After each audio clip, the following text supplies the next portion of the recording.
កាម៉ែនៅរស់កូនប្រុសស្រីពៅមិននៅមើលថែ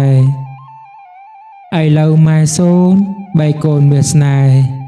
ដែលធ្លាប់មើលថែត្រកង់ថ្នម3ម៉ែលាចាក់លោកលាលេងវិលមកថ្នមកូនប្រុសស្រីលាចាប់កំណើតកើតក្នុងភពថ្មីឃ្លាតចាក់ទឹកដីធ្លាប់រស់ជួបជុំអូអ្នកម្ដាយកូនសែននឹកស្ដាយអាឡ័យពេកពុនម្ដាយបានធ្វើការរងទុក្ខទារុណលំបាកស្រាលធ្ងន់អត់ហាពោស្ដីកូនខុសហើយម៉ែ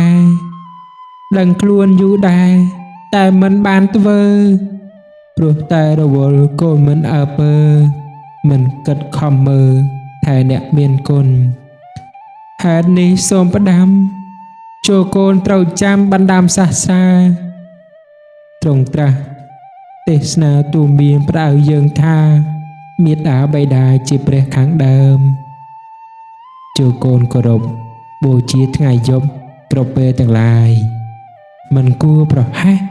ឲ្យគាត់ឃ្លាតឆ្ងាយចាំនឹកឃើញស្ដាយថាមិនបានធ្វើព្រះមេមានគុណគុណគប់សន្តិគុណដូចកូនប្រុសស្រីគុណផ្ដល់ជីវិតរស់ក្នុងលោកីបានឃើញរស្មីនៃព្រះសុរិយា